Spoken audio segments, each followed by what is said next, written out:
Good morning. Thanks for watching. Thanks for being here.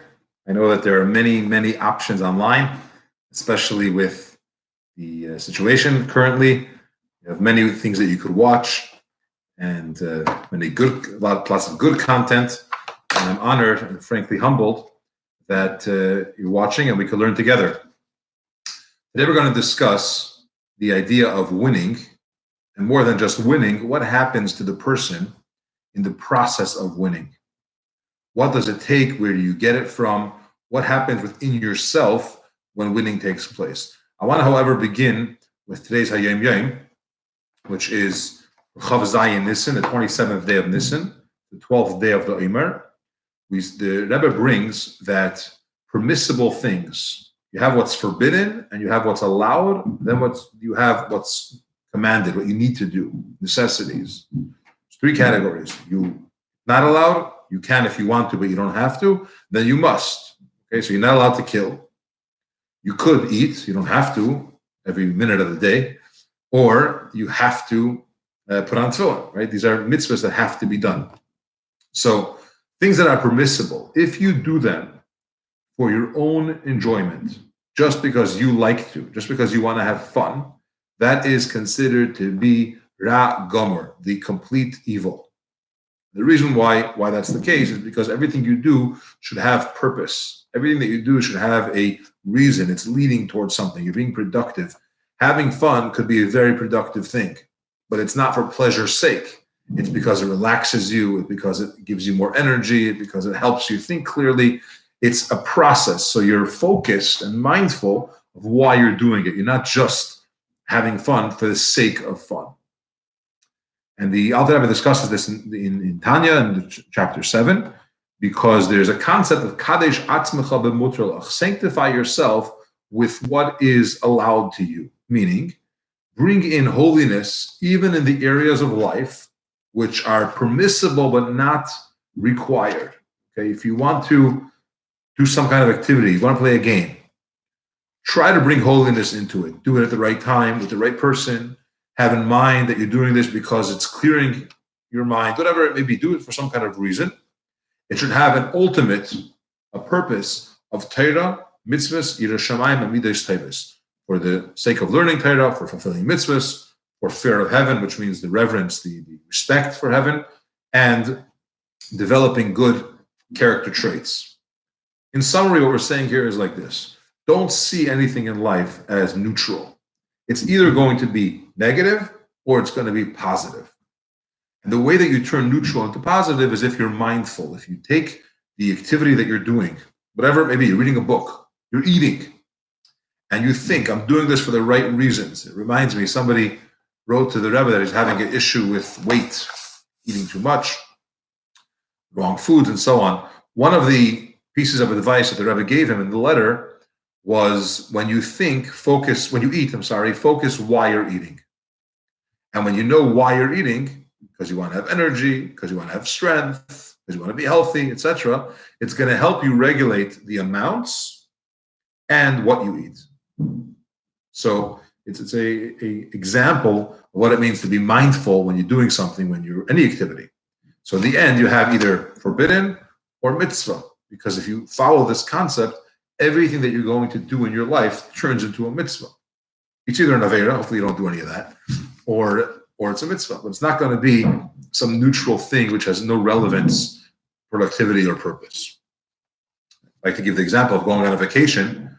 I don't know how relevant that is today for most people, but when you go on vacation, you could do it because you want fun, and those few days could be a complete selfish endeavor, or you could do it for a purpose. You want to connect with your family. You want to change of scenery so you can come back and be more focused. You need to clear up.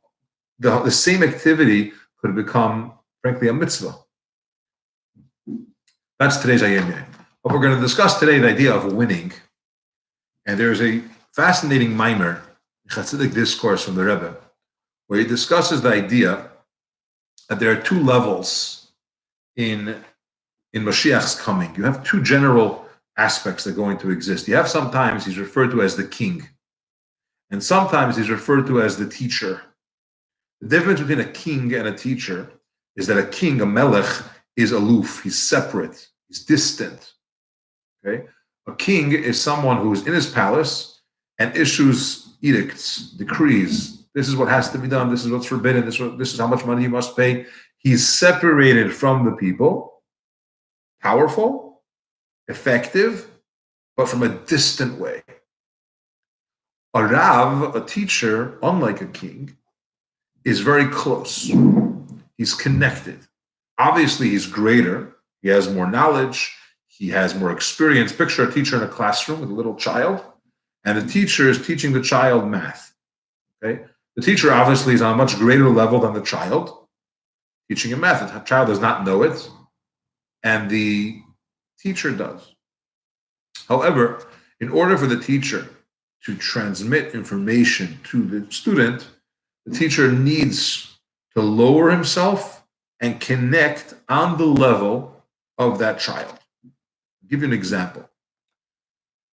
If the teacher wants to explain to a child the idea of subtraction, okay, what's the typical example that he gives? If I had 3 apples and I gave you 1, how many do I have left? Why does that help? Because you're giving the child an example, an analogy for his world. The number 2 plus 1 or the number 3 minus 1 doesn't talk to him. It's numbers. What does that mean? But if you give me objects and I could connect with them and I'll talk to you that way, then the child, the student does understand. So what the teacher is really doing is lowering himself to the world of the child. And the truth is, anytime you give an example, any teacher, in any context that gives an example, what you're doing is you're lowering the concept into a level or practical situation that the child could understand or the student could grasp. If the same teacher was talking about math to his fellow, let's say, academics or mathematicians, we'll call them, he's not going to use apples. He's going to say 2 plus 2, right? So the idea is that unlike a king who's separate, aloof, and beyond, the teacher is focused. The teacher is connecting with the child.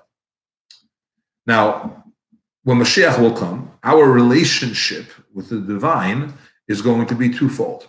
On the one hand, we're going to connect with godliness. We're going to understand concepts. We're really going to get it in a way of a teacher to a student. Meaning, it'll be close to us, it'll be relevant, we'll be able to comprehend it on a real level and internalize it.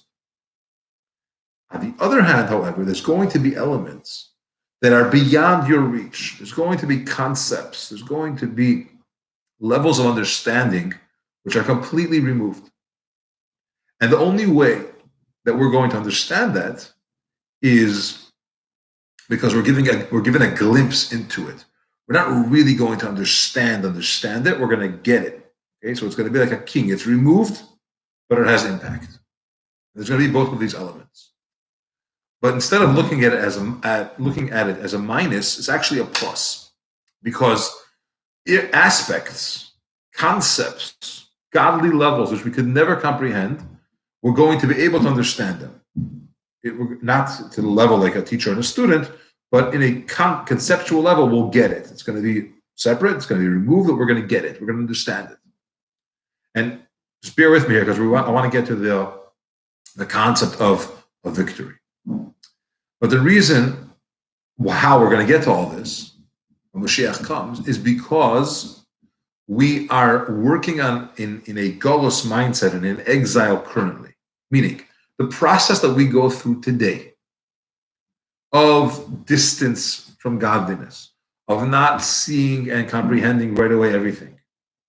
The fact that there is a situation in the world that you don't see godliness. There's a reality in the world that if you just go about your regular day in normal circumstances, a person is able, obviously we know that it's wrong, but a person is able to function fully and discount the existence of God. Right? He could say, I planted the seed in the ground. My kids are, one of the activities that they're doing now is planting in the backyard. Okay? So if you put in a seed, the right type of seed, in soil, and you do it the right way, and you give it sunlight and water, it'll grow. Now, you and I know, and hopefully every child knows, that God makes things grow. He makes it rain and he makes it grow and so on. But if you look at it just from a worldly perspective, just from a physical, materialistic science, where's God have to do with this? It's simply a seed, the right thing in the right place, with the right circumstances, the right amount of time, it'll work. Give it care and so on, and we're fine, right? But the reality is it's not the case. So you could live your life, and the same thing is not just planting. You went to school, you got a good degree, you have a good resume, you'll get a good job. You make enough calls, right? You'll get the sale. So it seems like in the world that you don't need God or that God doesn't exist.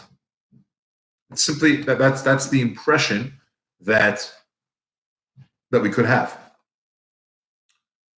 But as a result of living that way and revealing or focusing or bringing out within your day-to-day that there is a God, that leads you to a much greater level.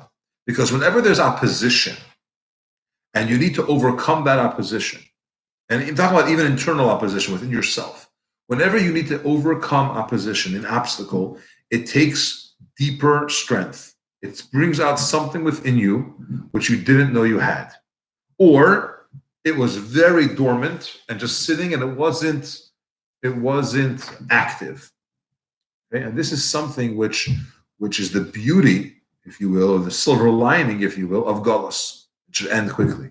When we go through a situation where you have to struggle with yourself to accomplish something, whatever it may be, it brings out from within you something extraordinary.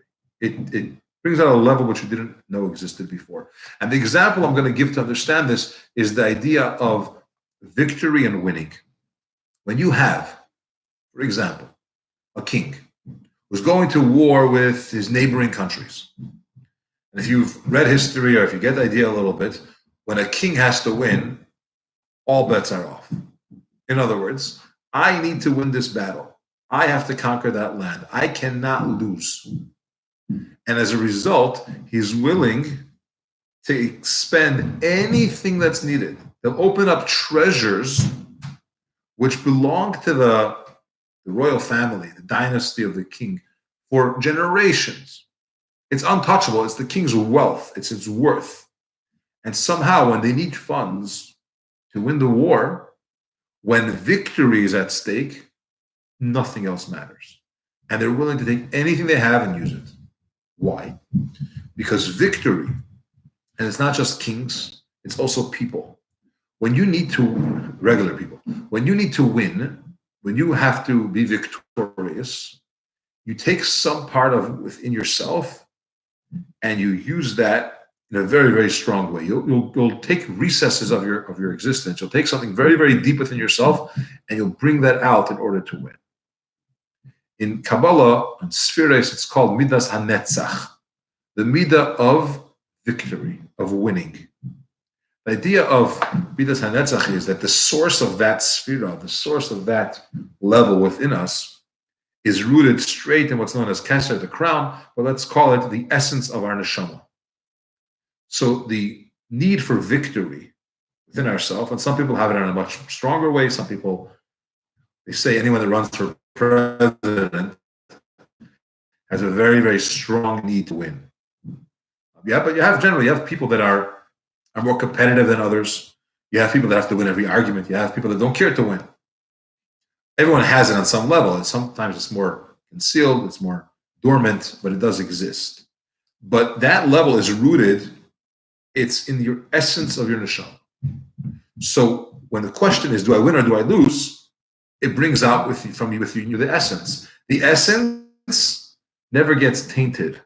It doesn't matter what you went through. It doesn't matter how many mitzvahs you've done. It doesn't matter what you're used to, your habits, your tendencies. If you're going to touch the core, then there's a certain instinctiveness that comes out and starts to power ahead. It brings in this energy, this will, and it goes. So when a person is faced with an internal battle, you have a choice to make in life. Some things you want to do, and you know it's wrong. Or you don't want to do it, but you know that you're supposed to. And you have a struggle. Right? I tell the joke about the fellow who woke up in the morning And he comes to his family and he says, I had a tremendous struggle this morning. I really, really wanted to stay in bed. I mean, part of me said, stay in bed, you will be more rested, you'll have a more productive day. And the other part of me said, get up, start your day. You got to daven, you got to learn, you got to be productive. And he says, you know who won? The Yetzer Tov won, the good inclination won. I got out of bed. We battled for a couple hours, but eventually he won. The idea is that when it comes to winning, when it comes to overcoming difficulty and challenge, it takes something from within ourselves, which was there, but wasn't necessarily active. It brings out the best from within us. Use the example of when you squeeze an olive, the squeezing brings out the oil. Okay? When you're put against the wall and you have to accomplish, you have to win, it brings out something within you which wasn't active. This, the Rebbe says, is our purpose or drive or call of the hour to bring out this midah of victory within ourselves. I don't mean to be argumentative. I'm not talking about fighting or winning. You should give up, not give up. You should give in, and you should allow others to. You don't have to have the last word, and you don't have to win every argument. But within yourself, within your own personal struggle, when you are trying to be victorious and you want to win, that's what it's about. See yourself, every decision that you're making every day, and multiple times in the day. Do I do it or don't I do it? What's happening now is I'm using midas hanitzachin. I am tapping into the depths of who I am deep down. And the beautiful thing about midas hanitzachin is once it gets to your essence, past, future don't matter. Nothing that ever happened will get in the way. We said that the essence of the neshama doesn't get tainted. So a person can't say, I can't win because I have a history.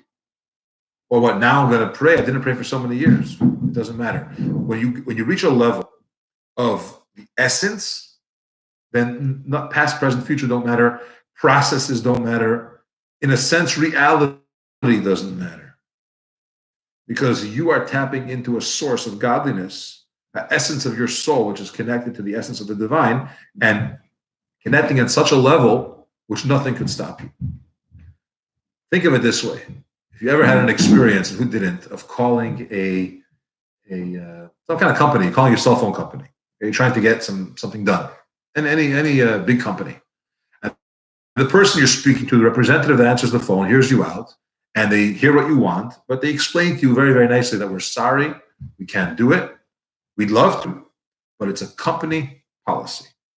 That's the rules of the game. Nothing we can do about it. Okay? So company policy, what can I do? But you really need it to be done, but they really can't do it. And then you say those few magic words, let me speak to a supervisor. And when you say, I want to speak to a supervisor, the supervisor gets on the phone. You go through your whole story all over again after you identify yourself and prove that you exist and you have a. And then the supervisor, in many cases, says, you know what, we'll make an exception and we can do it for you. Or I can't do exactly what you wanted, but I could do, A or B. What happened here? It was a company policy. For 10 minutes, you were arguing with this representative and you weren't able to get it. They said, you can't. What changed? No policy anymore? You changed the policy? You had a board meeting? What happened? And the answer is that the representative is working within the system. There are rules. There's a process. In Kabalah, it's called Seder HaYishtalshelus. Seder HaYishtalshelus means it's the order of the chain. There are certain things, the way they progress from higher to lower until they get to this physical world. And within this system, if you do wrong, you get punished. If you do good, you get rewarded. If you mess up, it has to be fixed. There's a process of how things work, and you have to go along that process. But there is a way to get to the top. Tshuva gets you to the top. Certain things will take you to the top. The essence hanefesh, the essence of your soul, will get you to the top. And when you tap into that top, then the process doesn't matter anymore. Meaning, you could reach levels which you otherwise couldn't, or has to go through a process in order to reach that. So when we come to midas hanitzachim, when a person comes to winning, when a person is dealing with a certain struggle within themselves, and they need to overcome it, and the little voice inside says, you can't, you failed so many times, or based on who you are, you don't have that spiritual strength, or you don't have that ignore it. Ignore it because you're working on nitzachin. When you're winning, you are completely rising above all that. You have inner strength, inner abilities, which you otherwise always had, but it wasn't playing out. So I want to wish you all a win in your day-to-day challenges and struggles. It should be easy and smooth. But remember that in a way, this is the purpose. It brings out this ability within ourselves to do so much more, so much better, and really make the world a better place, our own small world, and the greater world, bringing Mashiach now. If you like this video, please press like or thumbs up. Take a moment and share it. Subscribe to it. And I look forward to learning together this evening, 7:40 Chicago time.